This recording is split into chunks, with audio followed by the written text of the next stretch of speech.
is a man, let's not forget, who has made 3 errors leading to goals in his last 4 games in all competitions for United. That's as many in his previous 123 matches combined for the Red Devils. That's from Octa Joe.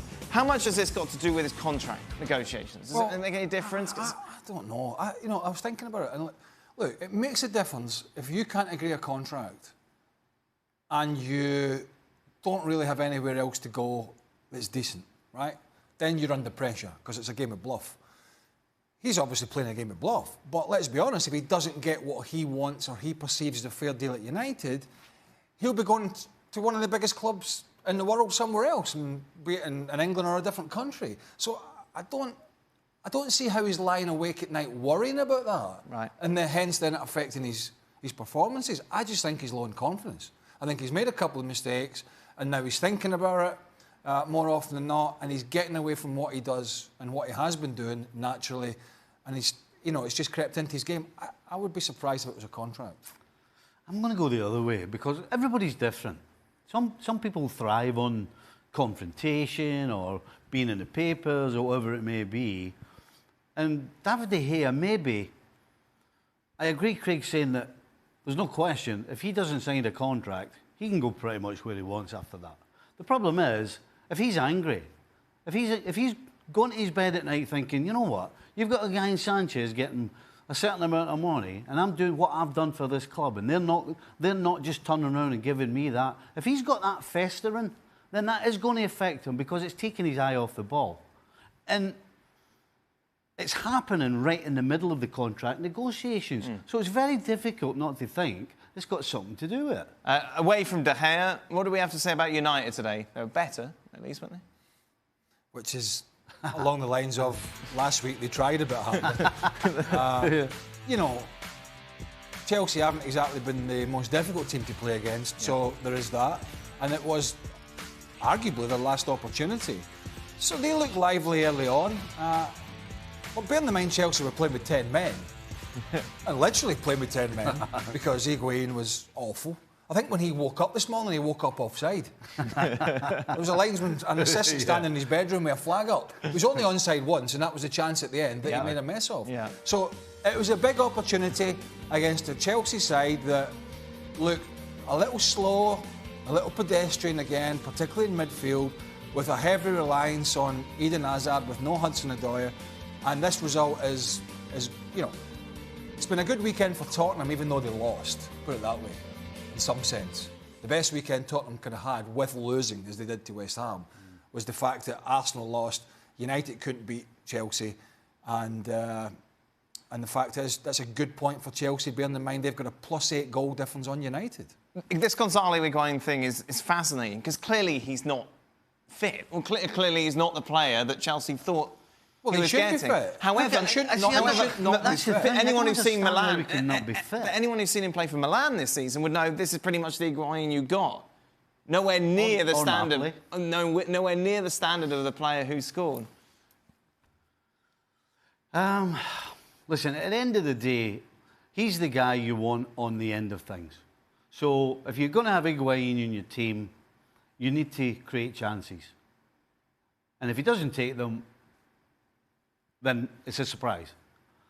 If you've got a team set up that isn't looking to put balls into the box early or make opportunities for your centre forward, and they're more interested in players coming from wide areas trying to score, then you're going to get from Higuain what you get. And that's so you're not a lot of chances. Really? And so if you're asking him to do anything else, then you're actually putting him in a position to fail. So you're giving him a pass, basically?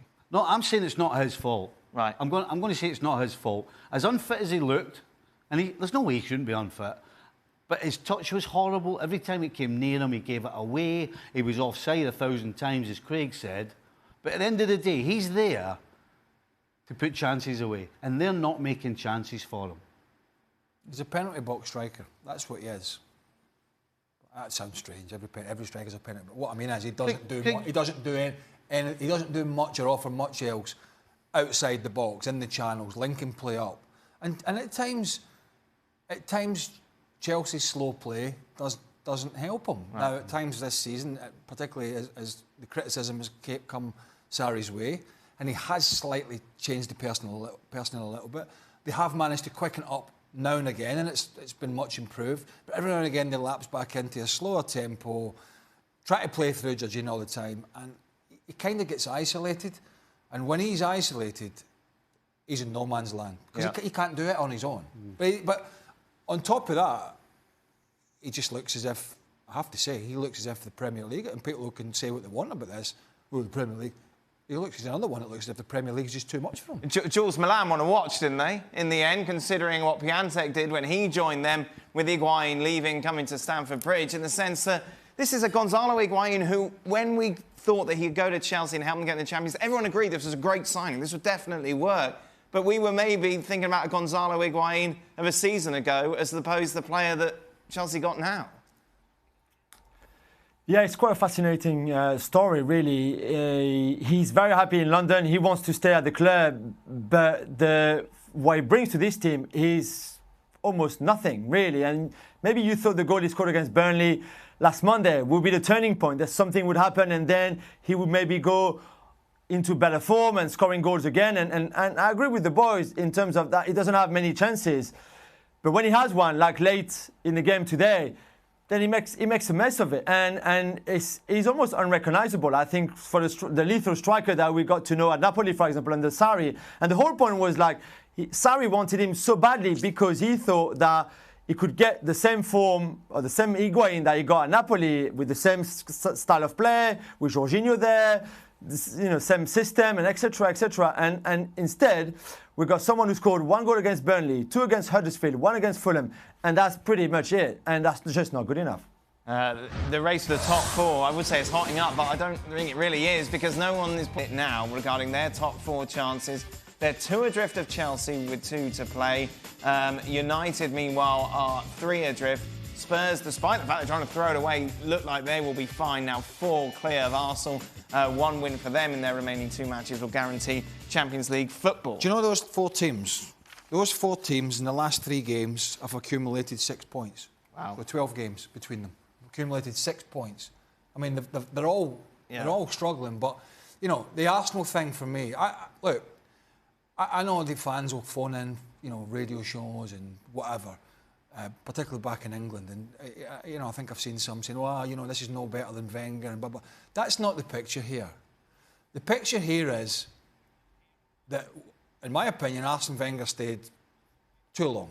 It got so stale that the restructuring is way bigger than a lot of people imagined. On top of that, the signings last summer were hardly inspiring, right, with a new manager, and so whilst Emery isn't perfection, I don't see the fact that, Emery needs to be... I don't buy that Emery should go if we don't get in the top 4, we don't get in this, The guy needs, in my opinion, an opportunity to try and rebuild that team. And that ain't happening over 1 season of transfer windows. It's just not.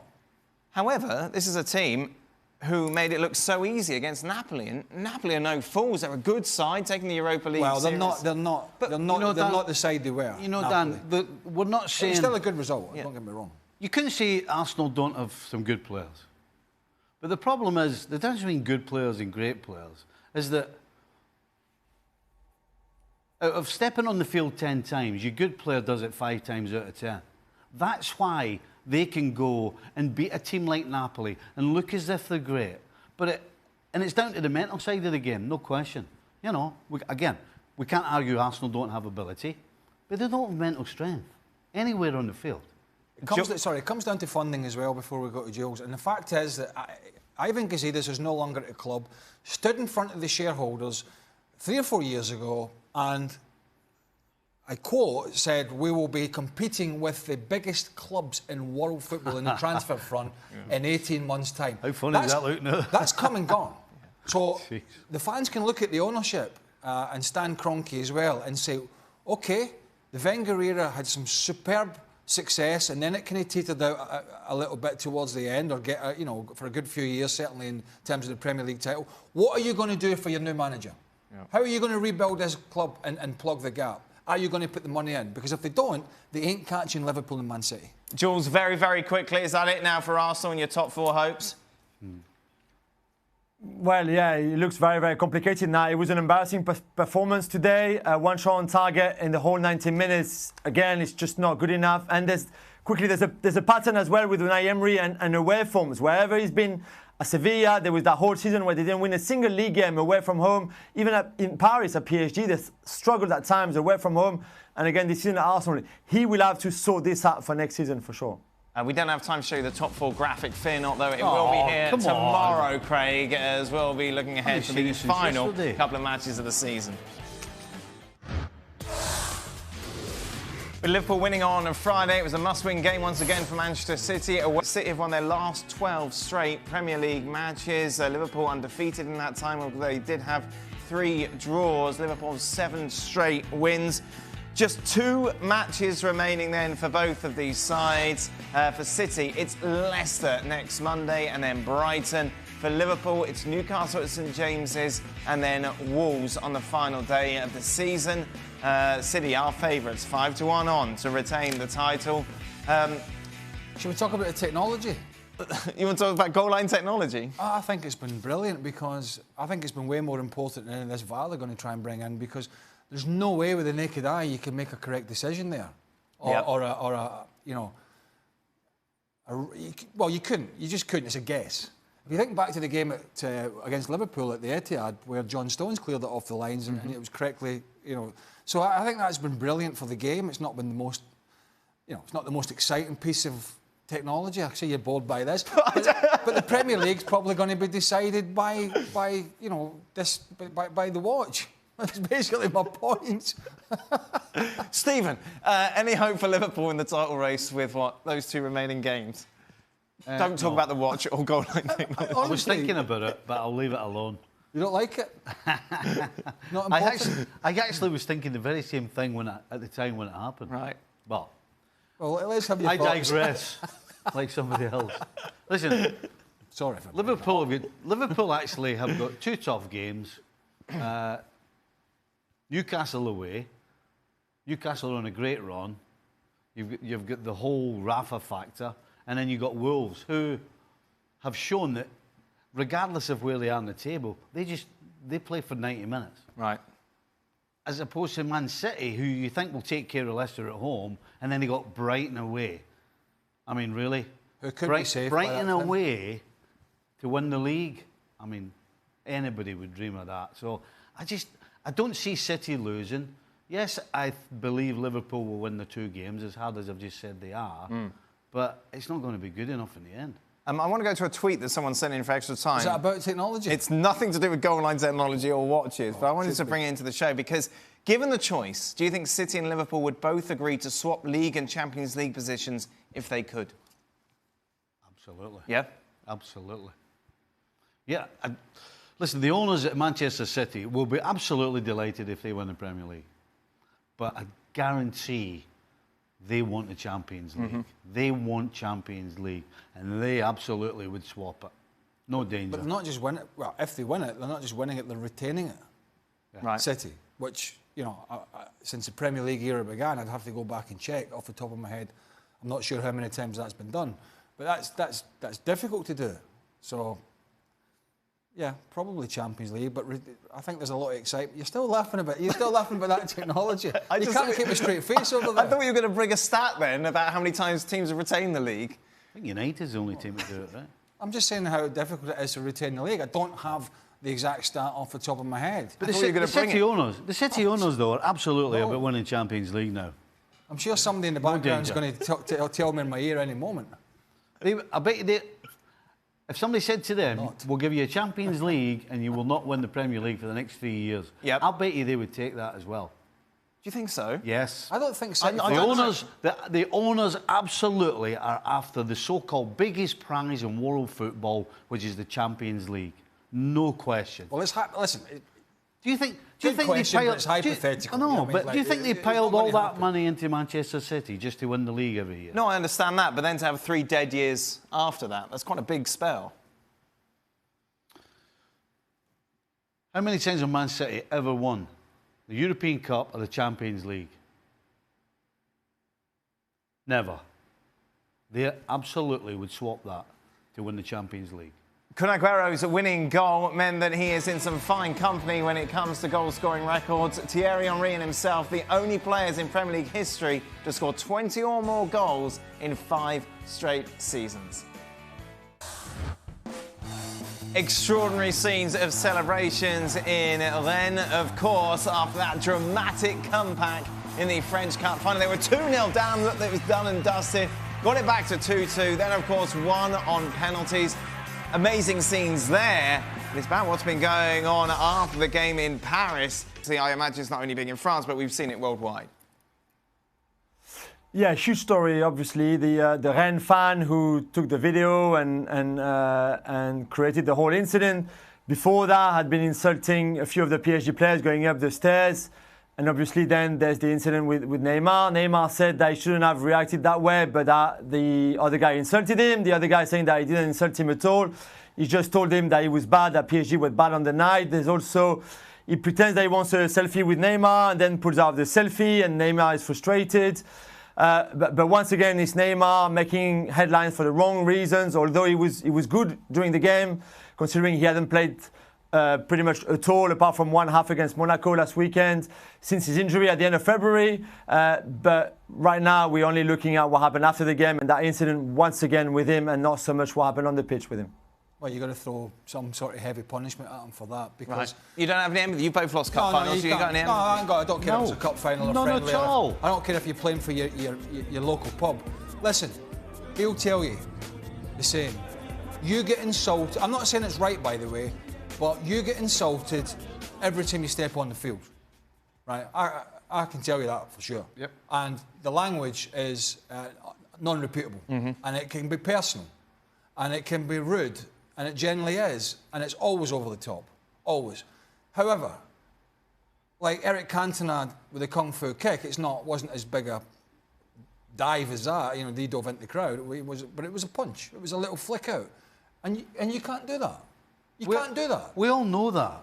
Like there's not a handbook that says, you know, you can't attack fans. But we all know as players and supposed professionals that if there's one thing you can't do, you can't go anywhere near it. You have to just ignore it and get on with it. And as Craig said, I'm with him. I'm not saying it's right, but it's part of the job. It comes with the territory. And if you can't handle it, you're going to be in trouble. And he should be in trouble. Jules, what sort of punishment are they talking about in France for this? So, probably a suspension for Neymar's action, maybe a fine as well. PSG are yet to react on what also they could do to Neymar, because they could also punish him in a way for not having the right attitude in a game like that. He's their player, so they could also do something, but we haven't heard anything yet. But it could be quite hefty. Only a few days after Neymar was banned for the next 3 Champions League matches for his outburst on social media towards the referee after the PSG Manchester United game, where he was injured and only in the stands as well. Sorry. So back to back, probably heavy bans for Neymar, both domestically and also in Europe. What's the feeling amongst the fans, Jules, regarding Neymar? Have they kind of reached a limit? It's hard to tell right now, because, like I said, he's only just come back. He was pretty good in that cup final. He was good as well against Monaco, the previous game. And prior to the injury in February, it looked like he had changed a little bit his attitude, that we were not seeing all the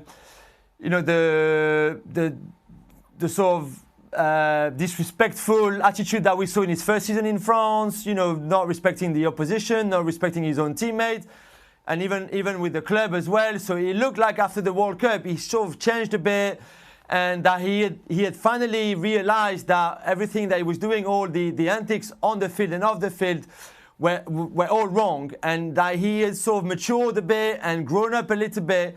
And yet, last night was another disgrace, and that was very much the old Neymar, not so much the one that we'd seen earlier in the season. But that was not acceptable again. Again, we saw him rolling around. When are we going to start talking about this guy about being a football player?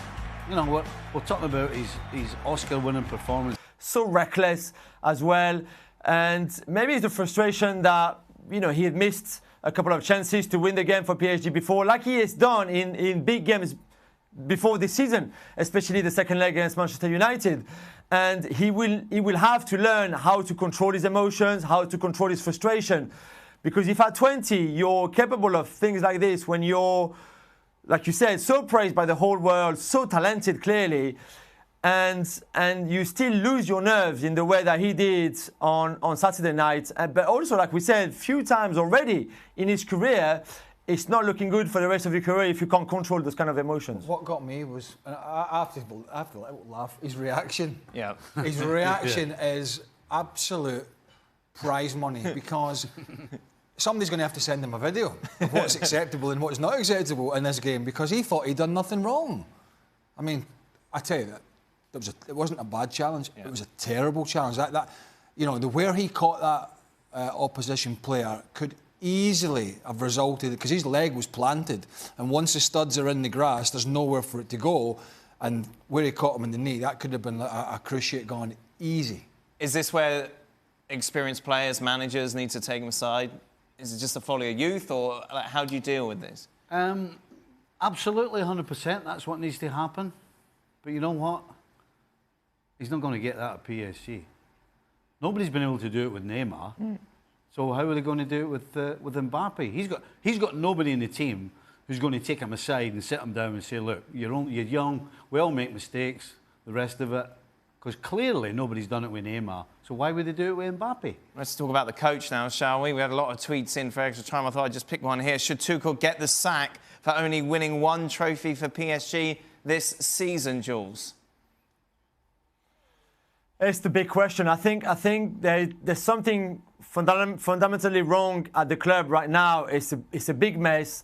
Some of it is probably Tuchel's fault. And I thought yesterday, his coaching on Saturday night, his coaching once again was poor. He took far too long to react to Rennes coming back into that game when PSG had it under control, a bit like he did against United in the second leg at the Parc des Princes. So of course he will have some responsibility in the bad form in the last 2.5 months. But I don't think he's the only one. I think there's a problem with the chairman, Nasser Al-Khelaifi, who should go. I think there's a problem with the sporting director, Antero Henrique, who should go as well. I think there's a problem in that dressing room between some of the players. There are clans in that dressing room. Neymar having a go at the younger players didn't help. I think to just go back on what Stevie just said, I think Gigi Buffon, for example, tried to speak to Mbappe earlier in the season after his red card at Nîmes, after the incident that he had in Marseille, where he was dropped onto the bench because he was late to the team meeting before the game. And even Gigi Buffon clearly doesn't seem to have any sort of impact on the way Kylian Mbappe is playing or is behaving, because the goals are great, but there's a lot of mistakes that Kylian Mbappe has made this season. And there's a problem in the mentality of that dressing room, of the players.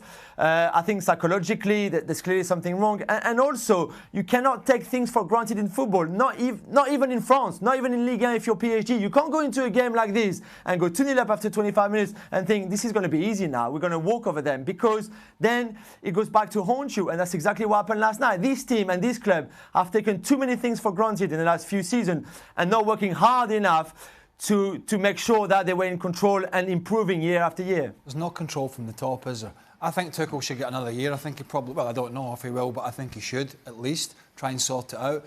But you've got the chairman not shaking Ben Arfa's hand. OK, I'm sure there's a backstory, but still, it still lacks in class. You've got the sporting director who got a big fallout with Rabiot, right? And I'm sure there was a backstory there, and Rabiot wasn't innocent in the whole thing. But that didn't show the club in a good light. Oh, and by the way, you missed his skills in the middle of the park at a key point in the season when they had injuries in that position. And then you add in all the histrionics from Neymar that we've talked about for 24 months, and it goes back to what Jules is saying, is that it's not just the management. However, usually the buck stops with the manager. I personally think he'll get another 12 months. But in 12 months' time, Thomas Tuchel's maybe just as well out of that club if it still stays the way it is. It's a mess, Stephen. Yeah. The Ben Arfa thing, I'm not surprised. Everywhere he's been, he's had problems with everybody. Right. Directors, players, managers, coaches, staff, you name it. But you're the owner of that. You're the owner of that. You're the chairman owner of that club. You got to rise above that. No, I don't. No, you rise above that. I don't think so. Listen, What's the backstory there, Jules? Just that he was frozen out for the last 18 months of his contract in PSG. It was a nightmare for him. They didn't want him to play. They didn't want him to train with the first team. They wanted him to go, but he didn't want to go because he wanted all his money. So he stayed on purpose to get all his money and all the wages when he was not playing, not training with the first team. And that's how they clashed. But, I think, I'm not sure if Ben Arfa's attitude is really is full of class, because he criticised the club and things like that. But certainly Nasser Al-Khelaifi's attitude is not class either. But that's classic bully boy tactics here from ownership. You need to leave. We don't want you anymore. Oh, and by the way, we don't want you to sit here and take all your money. So go somewhere else and earn 50% of that money. Yeah. And then when a player doesn't do it, and okay, I'm sure there was one or two other things. I'm absolutely sure there is. Can you believe it? Can you imagine somebody slaughtering you? Or me, I'd be the same about it. If somebody slaughters me, and then 12 months later, they're coming up giving it all that after they've just beat you, because he's giving it ha. I'll tell you what, I have no problem with a guy not shaking his hand, because I wouldn't. Let's remind you, though, PSG are, of course, champions of France domestically. Despite that cup defeat, they won the league and won it an absolute canter. After Borussia Dortmund's defeat yesterday, Bayern Munich had the chance to stretch their lead at the top. Mr. Van Dijk was confirmed today as the Player of the Year. Of course, shortlist of 6. No arguments, I don't think, gentlemen, overall. I wouldn't have argued if Raheem Sterling had been voted, and I'm not going to argue about Van Dijk. He's been a Rolls Royce at the back for Liverpool. I'm not going to complain, Dan, am I? Do you think I'm going to argue with that? No, I don't think you're going to argue at all. Raheem Sterling was given the Young Player of the Year as well, apparently. I would have a problem with that. He's, 24 years of age, did you say? Yeah. I mean, that's ridiculous. I mean, they have to look at the whole rules for young players. Yeah. So there has to be something around the 21 mark. If you're 21 in that season, if you turn 22, fine. As long as you're 21 at some part in the season. Because, as well as Raheem Sterling's played, he's not a young man anymore in this game. Apparently they want a bit more on Van Dijk, Stevie. How important is he to Liverpool? Yeah, you were a bit... Be excited. Well, then I get accused of being biased. By Tell you what, there's no question. Right, let me put it this way. Virgil van Dijk right now is the best centre-back in the world. Right. And so is it a surprise that he gets Player of the Year? Not only for what he does on the field, but for what he's doing, what he does with the influence in the team off the field as well. So, there you go. There you are. Is that enough? I think so. I think that's enough. I think we get to go home now. That is it. Staging to extra time. A warning, though, for extra time. There is a spoiler within one of the questions regarding the new Avengers movie. So if you haven't seen it yet, don't watch extra time. Or maybe just don't watch extra time anyway. Maybe it's not that good. But if you want to, it's there. If it's not, don't. Well, you're in it. Fair enough. Oh, you get angry. Yeah.